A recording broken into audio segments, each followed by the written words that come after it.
ஆவதும் பெண்ணாலே அழிவதும் பெண்ணாலேன்னு சொல்லுவாங்கல்ல, அது உண்மைதாங்க. என்னடா அப்படி சொல்கிறான்னு சொல்லி தப்பாக எடுத்துக்காதீங்க. இந்த கதையை முழுசாக கேளுங்க.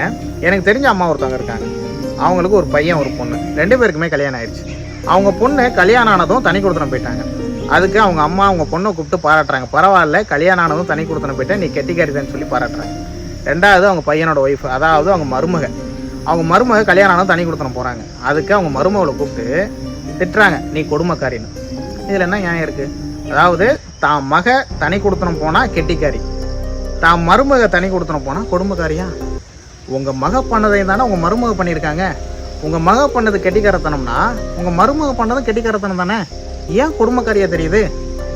ஏன்னா மகங்கிறவ தாம் பெத்த பொண்ணு, மருமகங்கிறவ யாரோ பெத்த பொண்ணு, அப்படி தானே?